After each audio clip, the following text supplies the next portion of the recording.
आज हम लोग जानेंगे कि जो इलेक्ट्रिकल मटेरियल है उनका वर्गीकरण क्या है, क्लासिफिकेशन क्या है। तो मटेरियल्स को तीन भागों में बांटा गया है। पहला होता है कंडक्टर जिसको हम चालकता कहते हैं। दूसरा होता है इंसुलेटर जिसको हम कुचालक कहते हैं।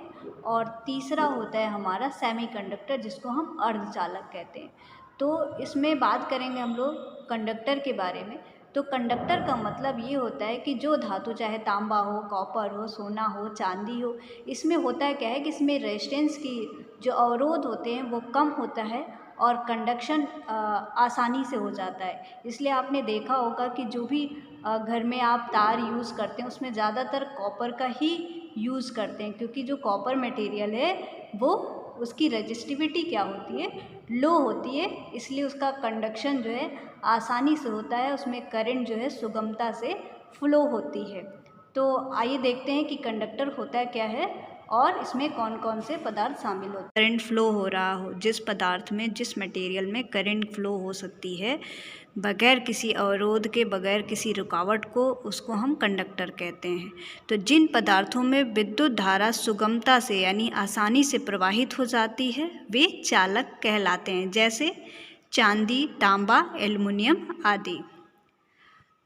किसी पदार्थ की चालकता उसमें उपस्थित मुक्त इलेक्ट्रॉन्स की संख्या पर निर्भर करती है।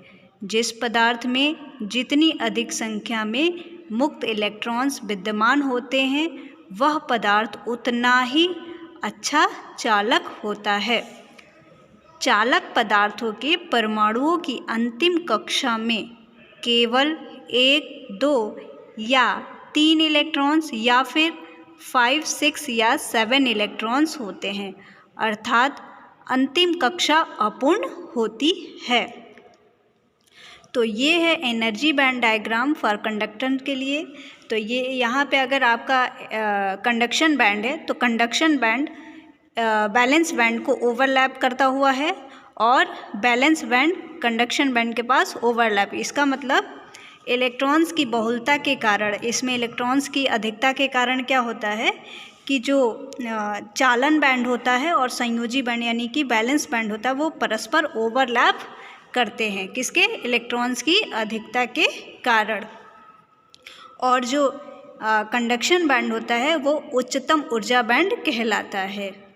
और जो बैलेंस इलेक्ट्रॉन जो संयोजी बैंड होते हैं यानी कि जो बैलेंस बैंड होते हैं उसमें इलेक्ट्रॉन्स सदैव उपस्थित रहते हैं। अब हम लोग बात करते हैं सेमीकंडक्टर मटेरियल के बारे में, जिसको अर्धचालक कहते हैं। तो अर्धचालक, इसमें आधा गुण जो है ये चालक का होता है, कंडक्टर का होता है, और आधा गुण जो है इंसुलेटर का होता है। यानी कि ये लाया करता है चालक और इंसुलेटर के बीच में, कंडक्टर और इंसुलेटर के बीच की प्रॉपर्टीज़ इसके अंदर होती है। तो अगर ये प्योर है और 0 डिग्री यानी कि परम शून्य ताप पर इसको देखा जाए तो ये अचालक की भांति व्यवहार करता है। और जैसे जैसे आप इसमें टेम्परेचर बढ़ाते जाएंगे ये इसके अंदर क्या हो जाता है कि चालकता का गुण आ जाता है, यानी कि करंट इसमें फ्लो होने लगती है। आइए देखते हैं इस वीडियो में हम लोग कि अर्धचालक क्या होता है। अर्धचालक सेमीकंडक्टर जिन पदार्थों की चालकता का स्तर चालकों एवं अचालकों के मध्य का होता है वे अर्धचालक कहलाते हैं। इन पदार्थों के परमाणुओं की अंतिम कक्षा में प्रायः 4 इलेक्ट्रॉन होते हैं, जैसे कार्बन, जर्मेनियम, सिलिकॉन आदि। जर्मेनियम और सिलिकॉन, ये देखिए इनका इलेक्ट्रॉनिक विन्यास और परमाणु संख्या दिया हुआ है, ठीक है। अब जर्मेनियम तथा सिलिकॉन क्या होते हैं, टेट्रावैलेंट होते हैं, यानी चतुस्संयोजी होते हैं। इसका मतलब ये होता है कि इनके बाह्यतम कक्षा में 4 इलेक्ट्रॉन्स होते हैं। अगर इन तत्वों में विशिष्ट तत्वों की अशुद्धियाँ यानी कि इम्प्योरिटी ऐड ऑन कर दी जाए तो ये चालकता की भांति व्यवहार करने लगते हैं।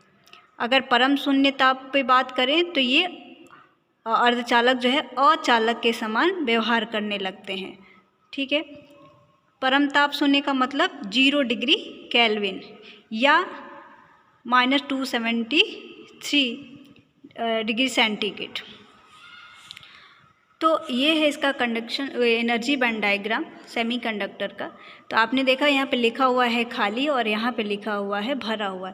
इसका मतलब ये हो जाता है कि जो समस्त इलेक्ट्रॉन होते हैं वो संयोजी बैंड में ही, यानी कि इस बैंड में ही क्या होते हैं, उपस्थित होते हैं। यह पूर्णतः भरा होता है।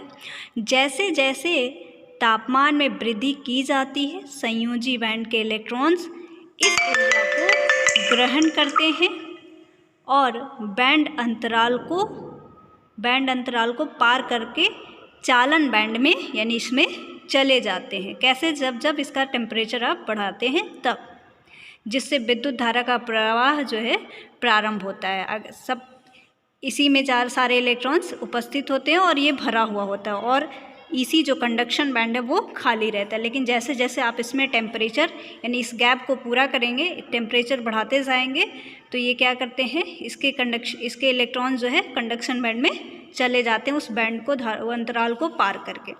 तो इसका पॉजिटिव पॉइंट क्या है कि अगर आपने कंडक्टर की बात करेंगे तो कंडक्टर में ताप बढ़ाने पे उसकी प्रतिरोधकता जो है बढ़ती है, लेकिन इसका उल्टा होता है इसमें कि ताप बढ़ने पर प्रतिरोधकता इसकी तेज़ी से घटती है, ताकि वो कंडक्शन जैसा वर्क करने लगता है। अर्धचालकों का जो प्रतिरोध गुणांक होता है वो ऋणात्मक होता है। बात करते हैं अचालक यानी इंसुलेटर की। जिन पदार्थों में विद्युत धारा प्रवाहित नहीं हो सकती है वे अचालक कहलाते हैं। इसमें मुक्त इलेक्ट्रॉनों की संख्या नहीं होती है। उसमें जो चालक होता है उसमें मुक्त इलेक्ट्रॉनों की संख्या बहुत ज़्यादा होती है, और अचालक में उनके चालकों और चालकों के बीच की संख्या होती है। इसमें अचालक में एग्जाम्पल ले लेंगे रबर, कागज़, चीनी मिट्टी आदि। ये इसका एनर्जी बैंड डायग्राम है। आप देखिए इसमें जो इलेक्ट्रॉन्स है उसको यहाँ तक पार करने के लिए 5 इलेक्ट्रॉन्स वोल्ट की एनर्जी गैप को पार करना होगा। तो इसका मतलब इतना ज़्यादा गैपिंग है कि ये आसानी से यहाँ तक पहुँच ही नहीं पाएंगे, जिसकी वजह से इसमें इलेक्ट्रॉन फ्लो करना बिल्कुल नामुमकिन हो जाएगा, यानी कि ना के बराबर हो जाएगा। तो अचालक में इलेक्ट्रॉन्स नहीं फ्लो करते हैं, धारा नहीं प्रवाहित होती है, और इसमें मुक्त इलेक्ट्रॉनों की संख्या क्या होती है, ना के बराबर होती है।